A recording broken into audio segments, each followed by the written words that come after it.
হে ভাই, ওই জায়গায় শুয়ে রয়েছে রফিক চাচা না? এই তাই তো রে, রফিক চাচা এই জায়গায় শুয়ে রয়েছে, আয় তো দেখি। আচ্ছা চলেন।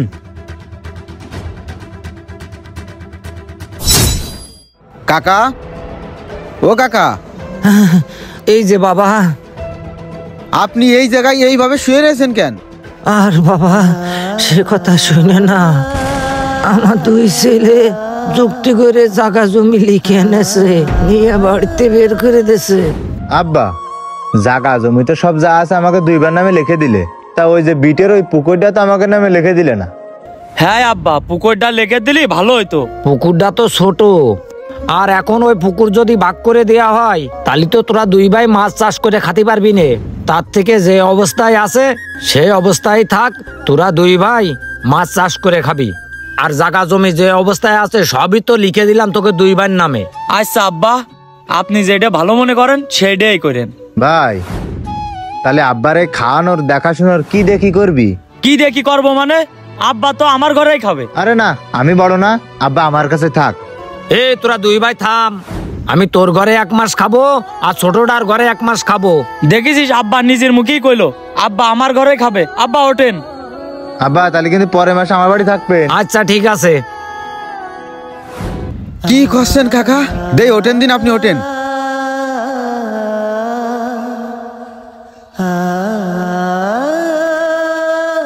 কাকা আপনার কি অবস্থা?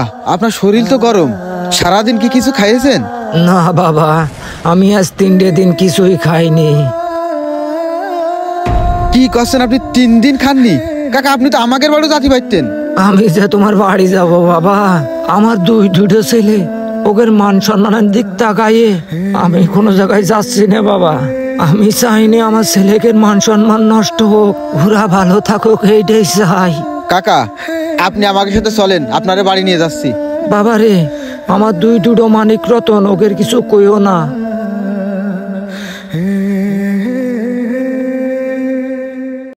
কাকা সাবধানে, এই তো এই জায়গায় বসেন। সাকিব চেয়ারটা দোষে আছে। এরা দুই ভাই কি বাড়ি আছে? এই আলামিন, আলামিন বাড়ি আছিস? কিরা? এই এদিকে আই। আচ্ছা আসতেছি। কি ব্যাপার, আব্বারে জায়গা কিরা নিয়ে আসলো আর ওরা হঠাৎ করে আমার বাড়ি? কি হয়েছে ভাই?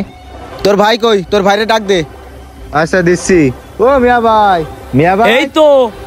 কিরে এত চিল্লি করতেছিস কেন? কিরে আব্বা, তুমি এই জায়গায়? তোমার এই বাড়ি ঢুকার পারমিশন কিটা দিয়েছে? এই থাম, পারমিশন কিরা দিয়েছে মানে? এই মানুষটা কে? এই মানুষটা তোকে জন্মদাতা পিতা, আর আজকে তোরা এই মানুষটারে ওই ময়লা আবর্জনা খড়ি রাখার ঘরে রেখে দিছিস। যাদের বাপ বাইছে নেই তারা জানে এই দুনিয়ায় বাপ না থাকার কি কষ্ট। বাপের পিছনে তোকে টাকা খরচ হয়, বাপের পিছনে টাকা খরচ করতে কৃপণতা করিস। আজকে তোকে দুই ভাইয়ের এই বাপটা বাইসে আছে, তোরা বাপের মর্মটা বুঝতে পারতেছিস না। ভাইরে, বাপের পিছনে টাকা খরচ করার সৌভাগ্যটা সবার হয় না। আমরা 3 ভাই, আমাদের বাপটা বাইসে নেই, আমরা জানি বাপ না থাকার কি কষ্ট। আমাদের আব্বা যখন বাইসে ছিল কোনো কিছুই ছিল না আমাদের, আর বাপটা দুনিয়া ছেড়ে চলে গেছে, এখন কি নেই আমাদের। আরে যেই মানুষটা নিজে কষ্ট করে খায় না খেয়ে তো করে লালন পালন করেছে, সেই মানুষটারে তোরা ওই খড়ির ঘরে রেখে দিছিস। ভাইরে, এই আমাদের বাপ নেই, আমরা জানি বাপ না থাকার কি কষ্ট। যার বাপ নেই সেই জানে বাপ না থাকার কি কষ্ট। আজকে তোদের বাপটা বাইসে আছে, বাপের তোরা মূল্যায়ন করতেছিস নে। এই বাপটা যেদিন বাইসে না থাকবে ওই দিন বুঝবি যে বাপ না থাকার কি কষ্ট। আমরা 3 ভাই কত আফসোস করি, আজকে যদি বাপটা বাঁচে থাকতো আদর আপ্যায়ন খাওয়া দাওয়া রাজার হালে রাখতাম।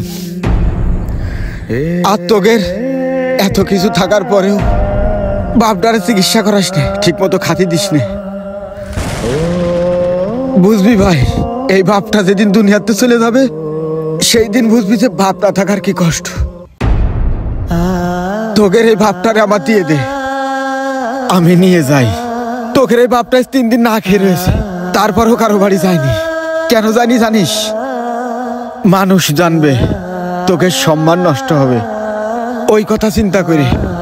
আর তোরা সন্তানরা এই বাপটারে ওই খড়ির ঘরে রেখে দিছিস, যেই ঘরে থাকে না।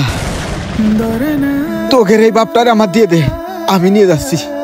কাকা আপনি চলেন আমার সাথে যে আমাদের বাড়ি থাকবে। আব্বা মাফ করে দেন, কোনো জায়গায় আমি যাবে না। অনেক বড় আব্বা ভুল আমাদের করেছি। কাছে থাকবে। ও আব্বা আমাকে ভুল হয়ে গেছে, আমাকে মাফ করে দেন আব্বা।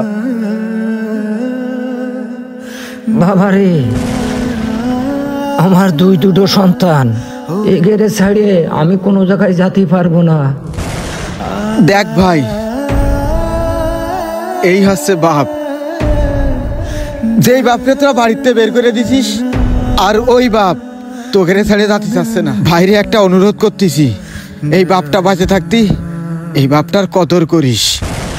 খেয়াল করে দেখবেন আমাদের এই সমাজে, আমাদের এই চারিপাশে এমন অনেক সন্তান আছে যে সন্তান অর্থের লোভে, সম্পদের লোভে বাবা মাকে ভালোবাসে এবং অর্থ সম্পদ নিয়ে নেওয়ার পরে সেই বাবা মাকেই বৃদ্ধাশ্রমে রেখে আসে, আর নয়তো বাড়ি থেকেই বের করে দেয়, যা কখনোই উচিত নয়। ভুলে যাবেন না, ওই পিতামাতাই কিন্তু আপনার জান্নাত। ভিডিওটা ভালো লাগলে অবশ্যই লাইক, কমেন্ট এন্ড শেয়ার করে দিবেন। ধন্যবাদ।